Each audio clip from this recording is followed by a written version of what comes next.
Hello and welcome to the Studs Up podcast. As always, I'm Garfield. I'm joined by Simon Says, and this time we are going to do the preview round of the English Premier League round. What round are we up to?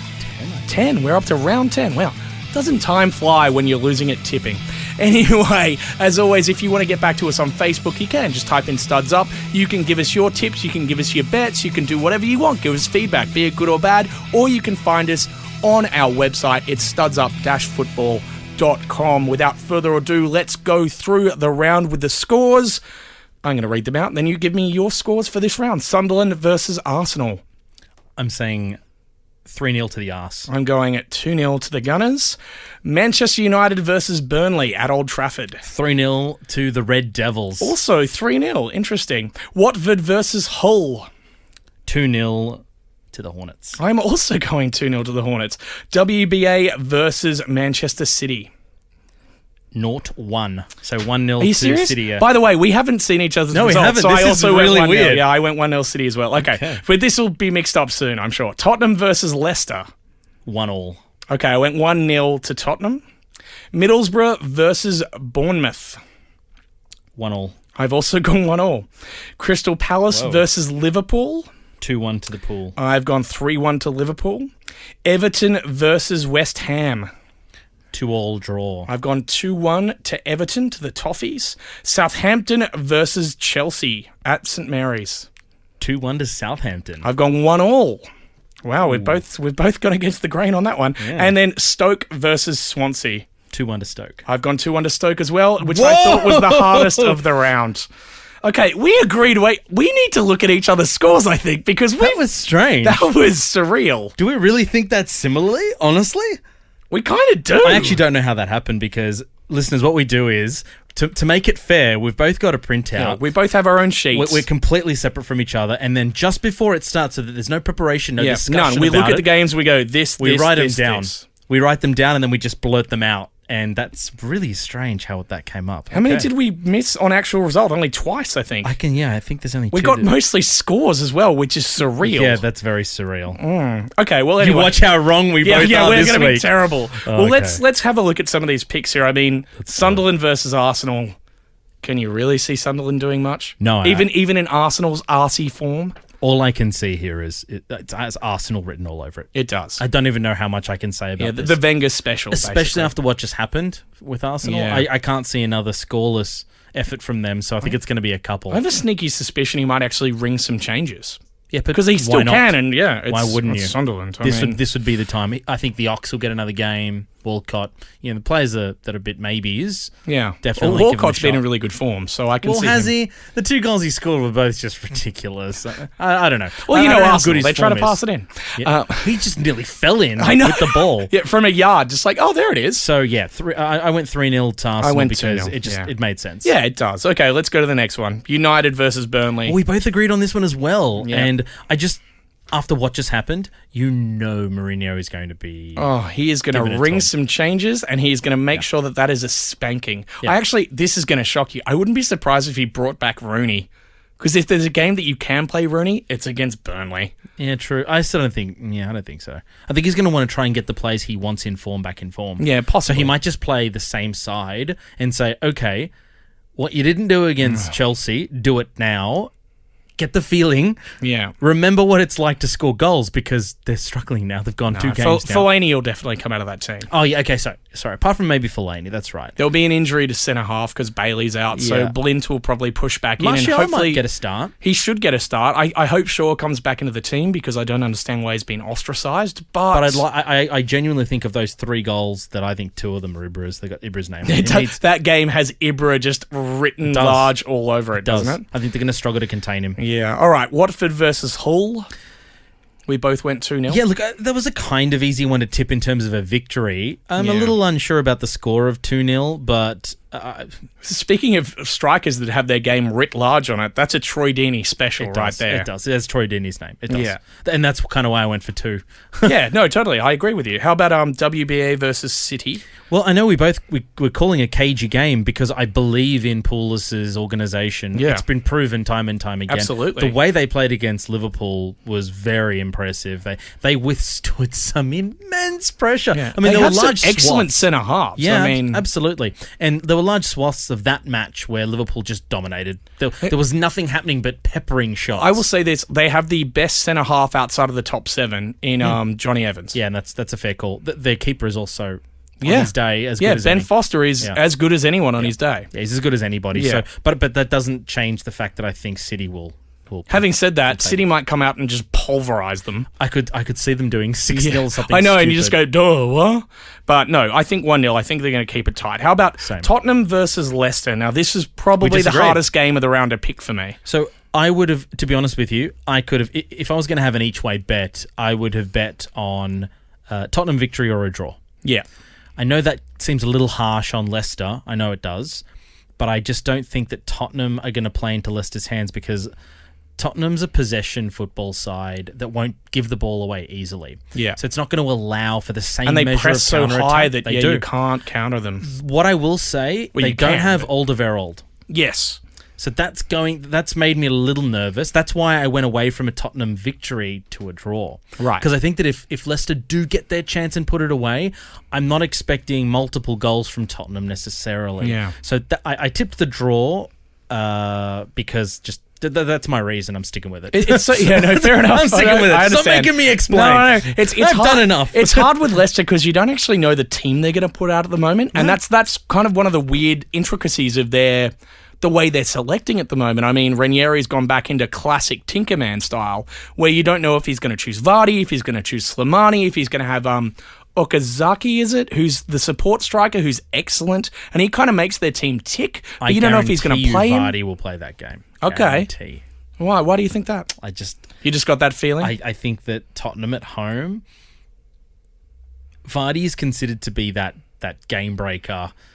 Slimani's a finisher. Yeah. Yeah, A very good one, a real too. striker. Yeah. But that's not what they need in this game. They know that they're going to be being pushed deep, and Vardy's a hard worker. Yeah. Really hard. He presses, he runs, he's quick. I think he's better suited to the game. Yeah, fair enough. They've got to bring, if they are going to get a result out of this, Mahrez and Vardy, if Vardy does start, have to go back to clicking. Yeah. Because I think it's still only 2 successful passes to each other in Which is weird. 5 games or something, like something ridiculous. That is as much to do with the system changes that you've seen than anything else, I think. But Mahrez is a good enough player that he should still be able to pull some stuff out of the bag. Yeah, I mean, they had a borderline telepathic relationship last season. So. Yeah, it was like Dwight York, Andy Cole levels of telepathic at times. Gerard Torres. Yeah. Any of those great partnerships from the Premier League era. Anyway, we'll move on to the next one. Middlesbrough versus Bournemouth. I went 1-1. I also went 1. Gosh, we picked so many the same. Oh, that's weird. That's a tough one. I expect goals, but I just can't see either side necessarily getting away. I know this is a test for Bournemouth. It is. By the way, 1-1 would be a good result for them. And also, a good result for Middlesbrough. Ironically. Yeah. Ironically. It's probably the best result for Well, I both mean, sides. Middlesbrough would love to get a win on the board in this one, which would be a great result for them against a team that's going to be there or thereabouts not at the bottom end. They're going to be, Around I think 12th. Bournemouth will be a 12th, around the mid-table. If you've listened to any of the other podcasts, you will know Garfield has a creepy obsession with 12th in the Premier I League. like the number 12. It's like it's a middle ground number that I know even if they finish 15th, I'm like, yeah, it's close enough. Like, if they finish 9th, yeah, it's close enough. Oh, God. But anyway, I think there's a goal in each of them, so yeah. Yeah, I really hope that Middlesbrough can pull something out of this one. I really like the Cherries. I think they're playing well. I think exciting to watch. Yeah, they're great to watch. I think if they can get Junior Stanislas back with Wilson, he's good. it's He's good. He's really good team. Yeah, it's a good side. Yeah, but we'll see. Except for Wilshere. Well, he had a good game. He did. He had a really good game. It's mean for the sake of it. Fair enough. That's you all over. That should be you Mean on a for t-shirt. the sake of it. Mean for the sake of it should be you on a t-shirt. Whoa, you're the best. How about Crystal Palace versus Liverpool? I'm nervous about the game because Crystal Palace are a bogey side for Liverpool. They are, and it is at home, and it is at Selhurst, and that's the scene of one of our most devastating moments.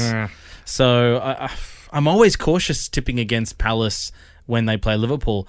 this Liverpool team just feels a little different. No, the deciding factor for me is I'm not sure if Scott Dan's going to be back. No, I don't. I think almost certainly he's not. So if he's not back, that could be a riotous time for Liverpool. Which is why I tipped 2-1. Yeah, well, I went 3 because I think without Scott Dan, they're different. They're not as good. They are not as compact at all. I mean, again, the stat from the last round: 24 points in 30 games. Can you really see them blocking out that Liverpool attack? No, without Scott Dan? Nah. And they're also not as dangerous from free kicks, which is where Liverpool is most culpable. Yeah, no, but they should be because they've got Benteke.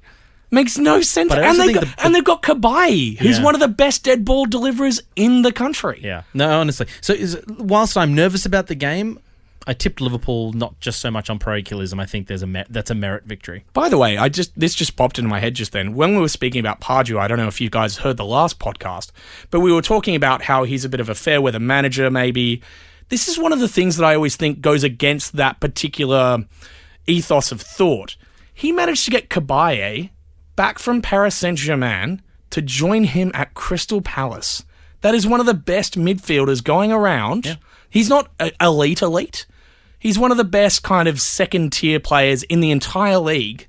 Unless Pardew's got something good about him, you don't attract a player like him to your club. No way. Which is why I think he's a much better manager than everyone gives him credit for. I totally agree. Yeah. I think he's probably the most obvious reason, like the strongest argument you've got for the 4 camp. So yeah, no, I agree. But anyway, I just thought I'd bring that up while we were here. How about Everton versus West Ham? Yeah, we disagreed here, but I'm quite happy to agree with you on your score. I don't mind that. I was tossing up for quite a while. Yeah, obviously. Look, Everton should win the game because they've got the talent, but I could see West Ham at any given point finding some form. Well, West Ham have finally refound their formation. They've gone to 3 at the back. It's shored them up. You've got Aaron Cresswell on the left doing some damage. That 3-4-2-1 kind of formation, or whatever you want to call it, is looking good again. And all of a sudden, they managed to find Payet's back in the game. Lazzini's back in the game. All of a sudden, they've got goals in them. Yeah, that team has goals in them. But they look a little better at the back. So. And they've shored up the back. Just that slight tinkering. Well, not a slight tinker, a pretty big tinker in formation. But I can still see Everton doing them. So I think Koeman's too clever a manager. Yeah, but I would have said that for last week's result as well. Yeah, I didn't think he saw that one. Well, he should have won that game, regardless. Yes, he should have beaten Burnley. But they lost. They did lose. So, I think they can do this one. So do I. At Goodison as well, so do I. But I went for 2-2 because I think that... I mean, West Ham are so long odds. I mean, the draw, by the way, is paying $3.75. Oh, what? That's nuts, right? That's a pretty decent bet. Yeah, it's a pretty decent bet. If anyone's a punter out there, that's not bad. That's not a bad bet. You can go with Simon Says on Those that are one. the sports bet odds, by the way. Yeah, I mean, sure, go with me because I'll be right. But if you're a gambling man, go with Simon Says. Yeah. 1-1. Yeah. Anyway, what him Gambler. Great reference. How about this was the most fun one for me to tip because I just wanted to do something shocking this week, and I tipped Southampton over Chelsea because you have a gambling problem. I do have a gambling problem. No, I went with the draw, which I also thought was shocking, and then you outshocked me. Yeah, no, I definitely outshocked you. Yeah, you outshocked me. I'm gonna look. Chelsea have just blown away 2 teams in a row. Yep, but they were at the Bridge. This is at St Mary's against a very good, very compact You're making my argument team for me here. Who can counter-attack with the best of them. With pace. Yep. They've got finishing in them. Yeah, with Charlie Austin, with Redmond, they got with Tadic, Buffal. who's good. Yeah. Yeah, they got Buffal, exactly. They're good from dead balls. Absolutely. You know, Ward-Prowse can come on and cause all sorts of problems. You got a defence at Chelsea that I just don't necessarily believe in. I just don't believe it yet. It looks much better as a 3. It does, but I just don't believe it. I look at it, and apart from Azpilicueta, who I love. Oh, he's amazing. Who I love. Swoon. I just don't. At the other 2, which is 2/3 of their defence, they do nothing for me. Yeah. David Luiz is always one step away from a calamity. Yeah. He's one rake away from it. It really is. That's a good reference. That was nice, yeah. And Cahill, that goal says nothing. That was as much Smalling not knowing what the hell he was doing. Yeah, that was Smalling literally losing his radar. Yep. Yeah. And it was like a submarine with those pings, ping, and he was like, where am I? There goes the nuclear strike. Correct. So I can see if Southampton's going to do in one of the top clubs, I think this is one of those games they can do it. Yeah, I also think a draw. I don't know why I necessarily think it. Logically, I should think Chelsea will go out there and destroy. I think it's a bit of Schadenfreude on my behalf. Schadenfreude for sure. Yeah, I'm like, I just need them to. But I get it. Win. I get it. Yeah. And then we both picked the next one We exactly did the same, Stoke 2-1. versus Swansea. This is actually that was the hardest game of the round for me. Impossible. I thought. And with Tottenham By the way, Leicester. that's why I chose 2-1. That's why I went 2-1. Have we been spending way too much time together? That's what happened. I think maybe we've synced. And I didn't want to say the rest of that, but you know what I mean. Yeah, I do know what you mean. Oh, God. Which is even scarier. Why are we on the same page on that? Next week, join me with a different host. No, you won't be here. I'll set up a rival podcast, won't I? Okay. How? With my great talent and good looks. How? With my great talent and good Oh, looks. okay. Fair enough. That was a very firm No, argument. I heard you the first time. I'm the handsome one here. I just... Yeah, okay, yeah, that's true. Yeah, you're the stud and I'm the up. We've already established That's right. this. So I think Stoke can you could follow up reverse it, and I would Oh, be and like, you go, oh, okay, yeah, that makes sense. Yeah, cool. I think Bradley's still finding his feet at Swansea, Yep. and I think Stoke have finally found their feet. Yep. Back at the Britannia, I think they can do a bit of damage. I'm hoping for a 2-1 for them. Yeah, I think 2-1's a good possibility. Arnautovic, good player. Shaqiri, if he has another good game like that. Shaqiri, exactly. He could turn on the samba. Boney is there. Boney can sometimes play. Yeah. And when I say sometimes, I mean rarely. Yeah. But if this is one of those rare times, put then in a so be it. passable performance as a footballer. He does do it occasionally. They've got the side to do it. They do. Yeah. They 2-1, have enough I'm with in you. them. Yeah. All Brothers right. in arms. This is bizarre, but there you go. Hopefully you enjoyed that. Just follow along, see our idiocy at the end of this round. And join us again. You can always go onto our Facebook page. Just type in Studs Up. Leave us some comments. Tell us how stupid we are about our weird tipping that was weirdly synced. Also, just before we leave, I want to point out that you're going to put a great picture up on our Studs Up page. Both Studs Up on the Facebook and studsup-football.com of Phil Jones. The Phil Jones and bag. Yeah, a bag, sorry. Yeah. Phil Jones and a bag. You have to see it. It doesn't make sense if I explain it. Yeah, I'd rather you just have a good laugh because that is... It's hilarious. I can't look at it without Yeah, laughing. it is milk coming out of the mouth funny. It's Like, with the horrific. nose, I should say. It's funny. horrific. No, it's very good. I just wanted to throw that out there on the podcast so you could all go and have a look at it at your leisure. Yeah. Anyway, I've been Garfield. That is Simon Says. Join us next week when we'll review and hopefully get a couple of our tips right since we're so bizarrely all over each other. We're on either that going to be one. really good together or really Or bad. really bad, yeah. Again, between us, we're like a Robbie Savage. We're one Robbie Savage. Anyway,